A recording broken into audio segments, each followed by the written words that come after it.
Thank you, Vojko, for your kind words, and thank you, Marietka, for introduction, and thank you for inviting me. Thank you for having me. It's a great pleasure and an honor to be invited to share with you some thoughts and some experiences regarding the teaching and learning about the persecution and genocide of the Roma and our joint work on developing the IHRA's recommendations. I will tell you a little bit about the recommendations that we developed during the last 4 years, and I'm so happy to have them in my hands. I don't know if any of you had the chance to read it, to look at it. It is available on the IHRA's website, and kudos to Slovenia, because as far as I know, this is the first presentation after the official adoption in London in December. So good work. So the IHRA's recommendations I will focus on in a second. I will just tell everybody who is present here. So now, do you see the first screen or the second one? So it's the first one. Now you see the terraforming screen. Yes. Good. Now we're on the same page. Okay, I just wanted to say that I don't want to take any more time to present my organization, because Marietka already told you about it, but just to share that we have a website, terraforming.org. So please go and investigate there to learn more about our work. But to start with, what is IHRA? IHRA is International Holocaust Remembrance Alliance, which is, I would say, the highest authority when it comes to identifying the challenges and creating guidelines, and by that also creating international standards and norms in the field of memorialization of the Holocaust, which includes, of course, research, education, and commemoration. And I always like to be sure that we know what we talk about. So the Holocaust, even though Marietka mentioned that in the beginning that Slovenia adopted the IHRA's definitions, so I'm sure that you all that we are all on the same page with that. When we talk about the Holocaust, we talk about the state-sponsored systematic attempt to murder European Jews committed by Nazi Germany and their allies. Now, this time we are talking about the persecution and genocide of the Roma. So this is another group. This is not the group of victims that determine the term Holocaust. There are several terms, and it's a complicated story about the terminology when it comes to persecution and genocide of the Roma, but it seems that many Roma communities around Europe are, in the recent years, gathering or committing to use the word samudaripen, which is a Roma word. There are other words that are being used, such Poraimus, and some would like to use the word Roma Holocaust. Some would still talk about the genocide of the Roma, etc. It's a complicated issue, and let's not lose too much time about it. But I just wanted to say that we are, as IHRA, when I say we in this context, I mean IHRA, we acknowledge and respect that there is differences in terminology, and we recommend that everybody listen and make a dialogue with the local Roma communities, local Roma representatives, and determine what would be the best terminology to be used in education and commemoration in national and local context. I'm going to tell you a little bit about why did we develop the recommendations, who actually developed the recommendations, how did we do it, and what should we, and that means you, do now. So there are many reasons to develop the recommendations, but one of the many was that we, IHRA, developed the recommendations for teaching and learning about the Holocaust. And that was a great success. We realized that it is being used not only by the policymakers and decision makers, which were the main target audiences of this publication, of this work, but also among teachers and educators of all kinds. And we realized also at the same time that the recommendations about the Holocaust are not covering, not giving justice to all different aspects of what happened, or of different crimes that took place in the Second World War, among others, the crimes committed against the Roma. So although many of the recommendations that are already presented in the recommendations about the Holocaust are basically exactly the same, most of the principles are exactly the same. For instance, why do we teach about it? What are we trying to achieve? What should we not do? How to respect the victims? How to approach the students, etc.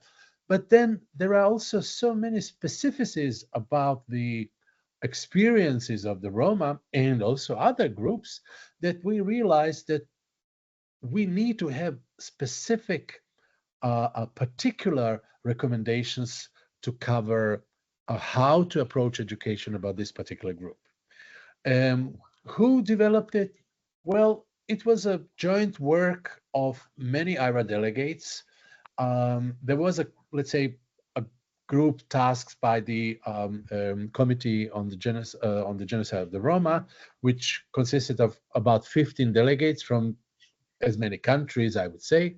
But then there was a core group of about 6-7 people who did most of the writing. I was honored to be in charge of this process as the project chair, and still am. And we worked internally in IHRA, but then also we worked together with many external experts whenever we felt that we need to check with others. And what is really, really important, we worked closely with Roma organizations from all around Europe and world, actually. We had several meetings and exchanges and deep discussions with Roma representatives from different countries about the content, the concept, the idea. So it was quite complicated, I have to say. Easy, but I'm very happy and proud that we created a document that everybody can stand behind, both the Roma organizations, both the experts that are outside of the IHRA, but also, most importantly, IHRA delegates and heads of delegations, which means that the recommendations are adopted, which means that 35 countries around the world are basically obliged to implement the recommendations in their educational systems. But let me stress one thing, that the recommendations are not only for education, because the approach to the memory of the genocide and persecution of the Roma was so neglected during the past that we included many things in these recommendations that are basically also for people that work in museums, people that work in memorial centers, even non-governmental organizations of different kinds. So it is a little bit broader, I would say. And finally, how did we develop the recommendations? Well, we worked for 4 years and agreed finally on the content. And then what should we do now with it? Well, the first task is to translate the recommendations into local languages and start implementing them.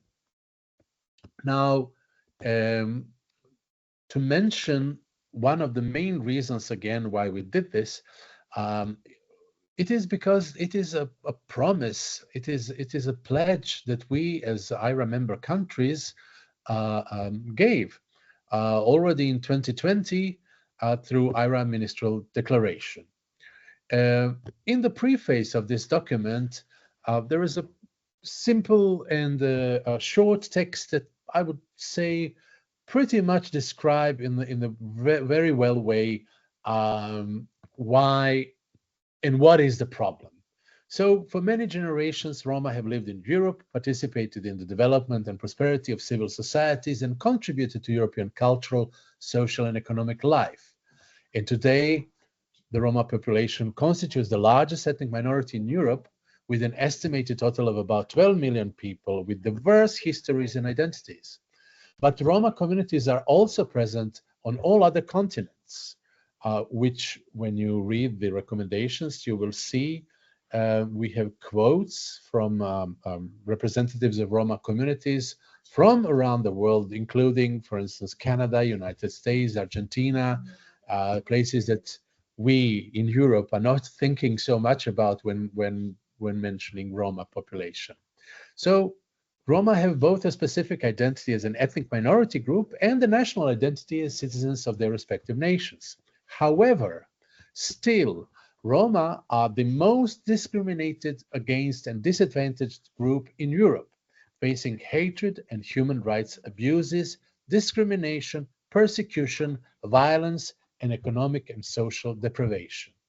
Now, what we wanted to emphasize here, there is a direct link, there is a connection between the persecution and genocide in the past, particularly the genocide in the Second World War, the genocide against the Roma, of course, and the contemporary anti-Gypsyism and anti-Roma discrimination.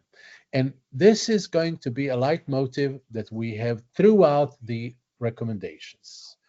The recommendations are exactly as the recommendations on teaching and learning about the Holocaust are divided in three sections, in three parts.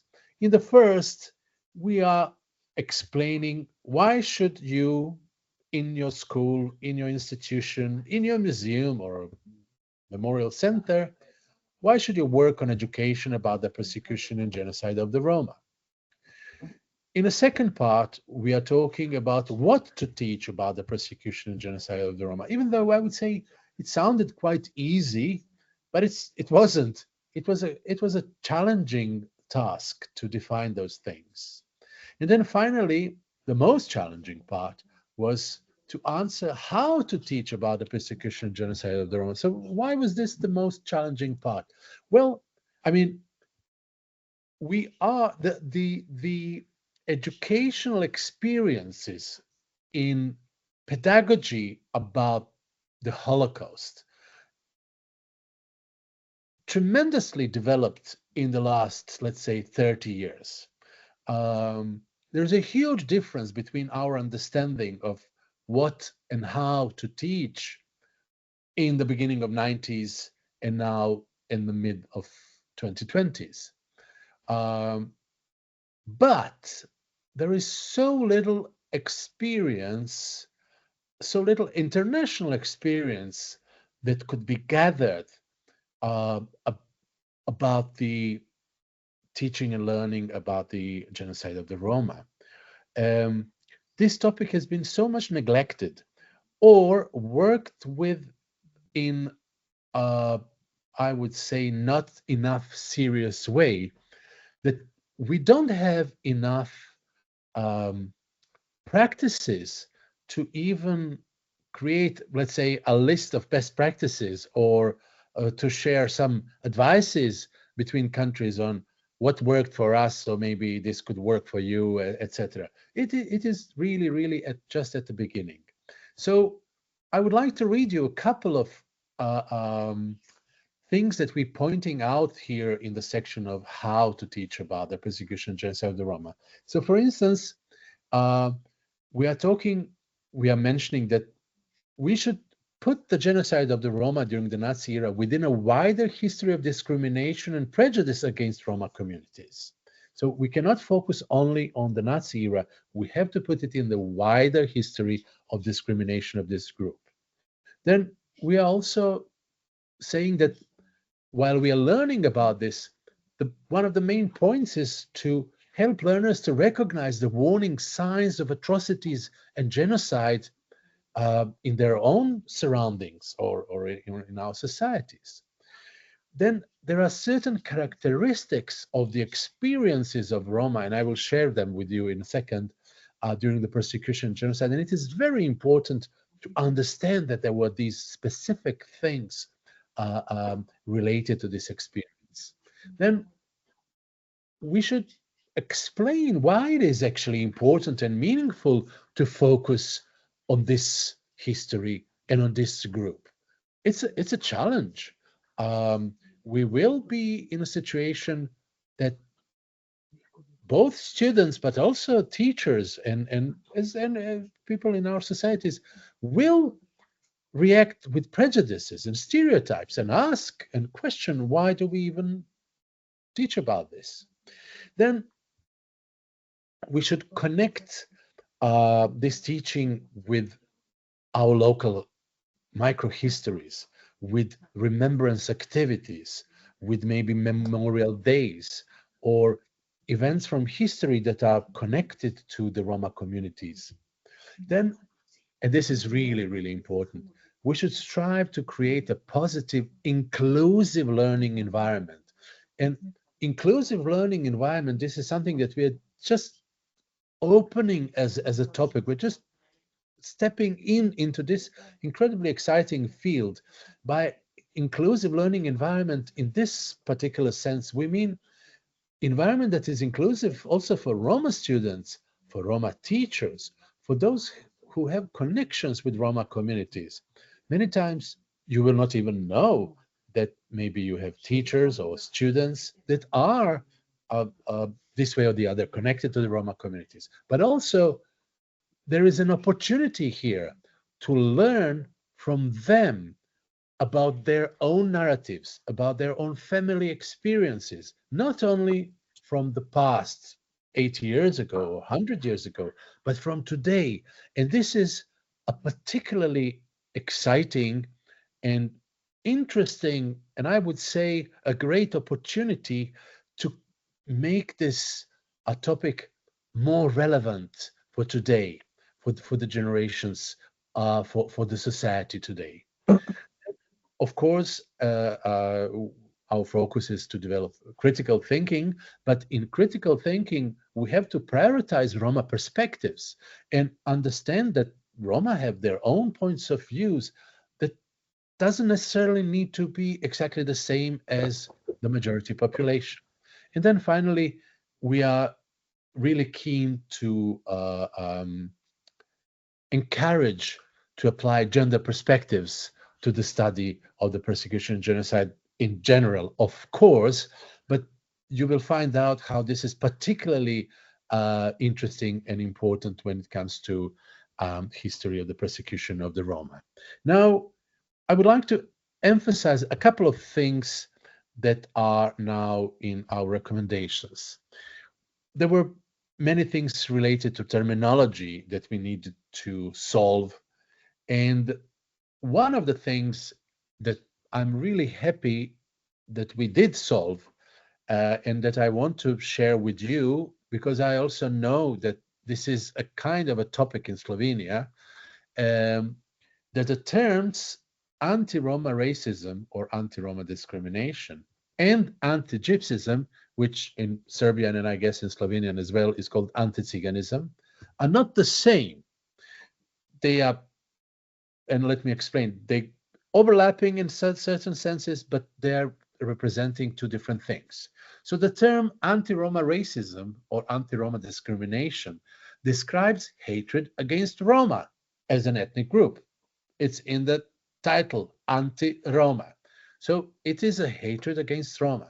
This refers to discrimination against Roma simply because they are Roma. In other words, these terms are a targeted specific form of xenophobia. Anti-Roma racism is a certain form of xenophobia against the Roma. Now, anti-Gypsyism or anti-Tsiganism, or in German anti-Tsiganismus, refers to hatred based on the racist and stereotypical concept of the gypsy or Zigeuner And it's a false racist concept. Zigeuner doesn't exist.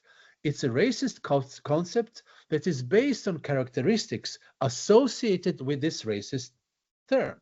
It is often directed against the Roma, but can be aimed at any individual or group perceived to fit this racist concept.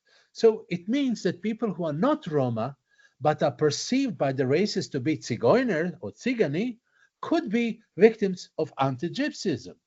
The term anti-Gypsyism changed the lens to focus on the racist, not the victim. That's why we need this term. So the gypsy does not exist except as a distorted racist construction in the mind of the hater. So in order to work with this, because it's a reality, there is this racist concept, we have to have a term to describe it. And it's not the same as anti-Roma racism and anti-Roma discrimination. I'm certain that there are people that would like to discuss this, but just for the sake of time, I'm going further. This is a digest of, according to me, to my personal choice, some of the very important and very exciting and interesting things that are in our recommendations. So, for instance, overarching principles in approach to the teaching about the genocide of the Roma are these three. Include Roma perspectives and voices. You will learn how complicated this is, how challenging this is, but we chose to put this as number one. Then, comparisons are important for understanding, but do not compare suffering. I will go in more detail about this one in the next slide, so I'm not going to explain it now. And then connect the past to the present. This is what I said earlier, something that is a red line throughout the entire recommendations. We are emphasizing, and you should be, in your work with students or visitors, that there is a direct link between the current situation of the Roma, their exclusion, and the racism and discrimination today with the consequences of this past, the genocide and persecution, and the consequence of our lack of recognition of their suffering. Now, about comparison. This is something that, particularly in countries, for instance, in Serbia, where we have several groups of victims, and among them Roma, but in other countries, we will have a situation where students, teachers, people in general will compare what happened to the Jews and what happened to the Roma. And this is for both good and bad. So we had to address it, and we did in this part of our recommendations.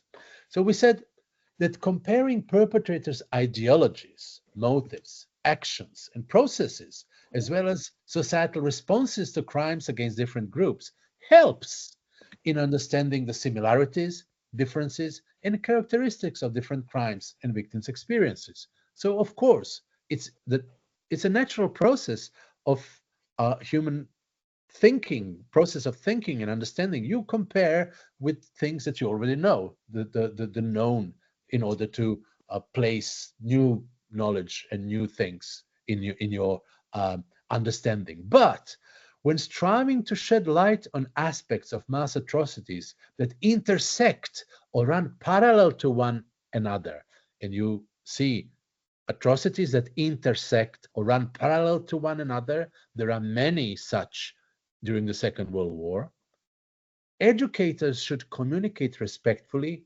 clearly, and carefully avoid offensive or distortive remarks. Comparing the suffering of victims is unethical, does not offer any educational value. In other words, this was worse, or that was nothing, the other thing was worse, is ridiculous.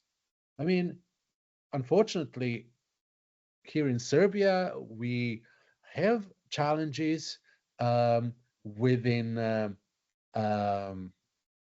a specific sort of distortion and abuse of history for nationalist propaganda, where suffering is being compared or claimed to be kind of worse or lesser or whatever.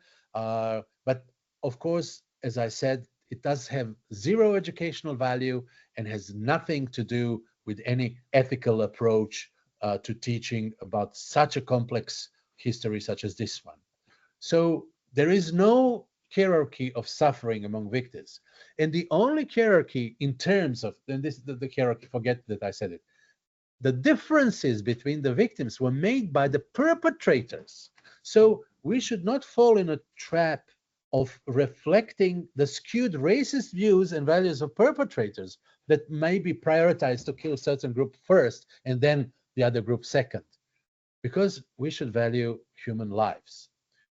Now, another very important, I would say, success of our work with the recommendations is that we managed to stripe down to 4 characteristics of the persecution and genocide of the Roma that we recommend to be explored with the learners. Now, when you look at these 4, you will notice that none of them are unique only for the Roma, and that was never the point. This is very important to emphasize. But what is specific is that these 4 together are characteristic for the experiences of the Roma during the Nazi era. So which are those? Well, number 1, centuries of anti-Gypsyism, discrimination, persecution, and violence against Roma laid the foundation for this genocide. Second, it was Nazi racist ideology against Roma that fueled this genocide. One also say that Nazis enabled the genocide. But number 3, and this is something that, for instance, our Slovenian colleagues and us from Serbia fought in IHRA to put here, local fascists and Nazis, extreme nationalists, and other collaborators participated in this genocide together with Nazi Germany. The actions and policies against Roma varied in different regions and localities. There was a certain focus on Nazi Germany, and one of the reasons, to be really honest, why I even took the position of chairing this work was to make sure that, of course, the responsibility of Nazi Germany is unquestionable, but we have to not only acknowledge, but also to focus on all these other perpetrators that committed crimes against the Roma independently from Nazi Germany. In Italy, in independent state Croatia, in Serbia, in Romania, in Hungary, in Ukraine, you name it. So you know that it is a complex and complicated history, and one have to think that Roma communities today are still live in these societies, and we have to be able to talk about this. We have to be able to air this out. Well, in any case, that's why we have this characteristic number 3 clearly appointed there. Number 4, the aftermath of decades of non-recognition of this genocide resulted in continuous and ongoing discrimination and marginalization, something that I already mentioned several times, connection with between the past and the present. Our recommendations offer also practical tools. For instance, there is this textbook review, a kind of form where you can simply ask yourself some questions.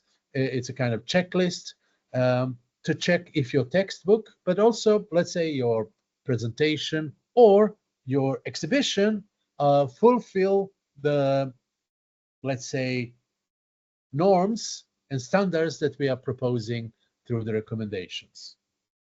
Another very important aspect of our recommendations is that we took an effort to incorporate authentic Roma voices into the recommendations. And these voices are voices of contemporary Roma. So I'm not talking about the clips, quotes from, let's say, testimonies of survivors. We deeply respect survivors, and testimonies. But what we wanted to achieve here is to hear Roma here today, now in our own societies, what they think and feel about their position in commemoration, memorialization, education, acknowledgement of what happened to them, about their own narratives. If there are spaces for their own narratives of the memory of genocide in their societies, in education, how they feel about the connection between the current discrimination and racism and the past, etc., etc. So we managed to gather many interesting quotes, as I mentioned earlier, from Argentina, from Canada, from the States, from Ukraine, from Poland, from Serbia, from Italy, from Germany, from United Kingdom. I will forget, from many countries. And we really wanted to include both very young people, also older generations, men and women. There were, for some reason, almost all women, so we were struggling to get some men, but why not?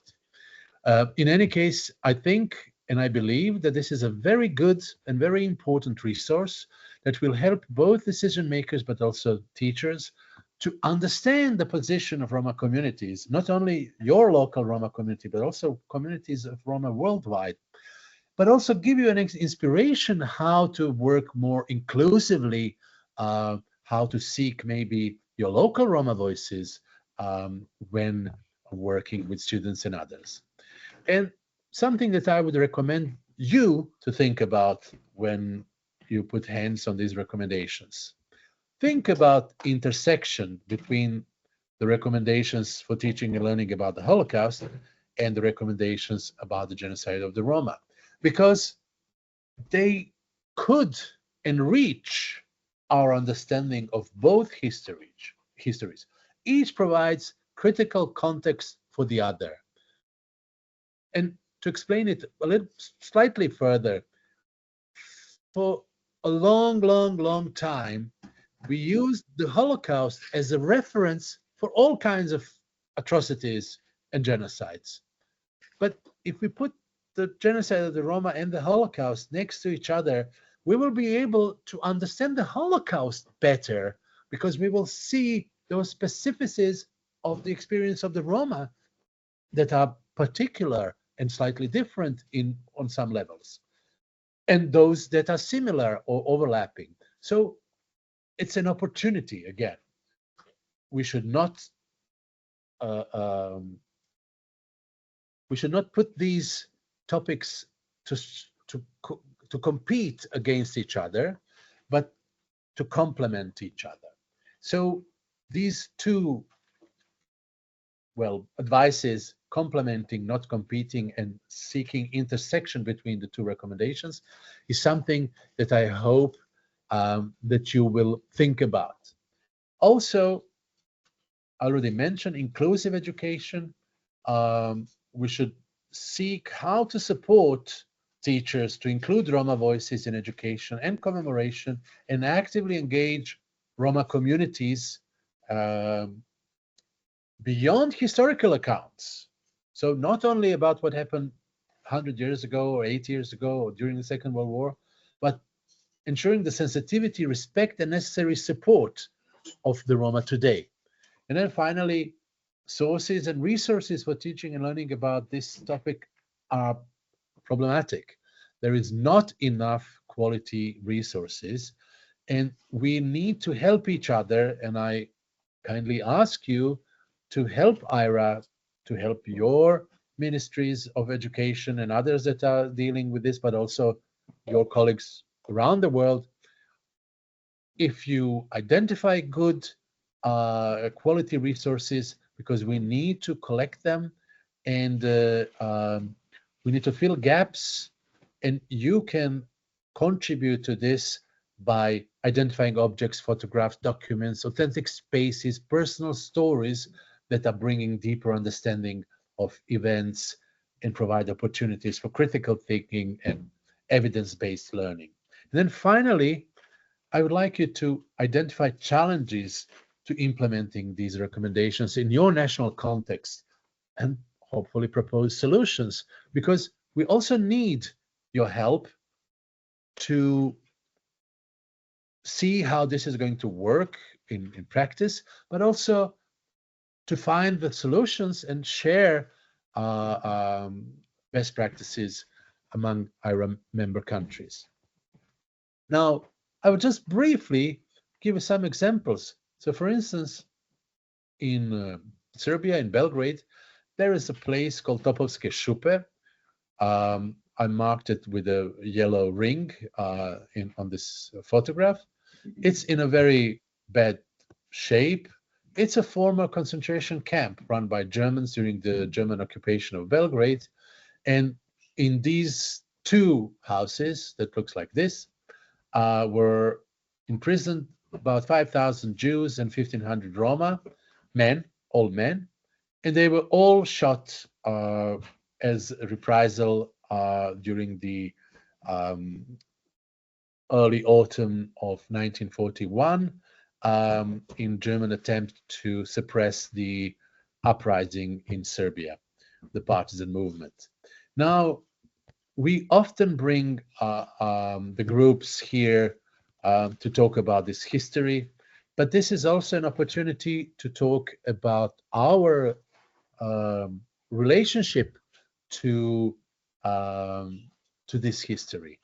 And I encourage you to include in teaching about this topic not only the past, but also the present of the way we are dealing with this past. And I guess because it is around 30 minutes that I've been talking, I will just jump into my last slide. And thank you very much for the opportunity to share this with you. And I'm happy to answer any questions if you have some. Thank you so much.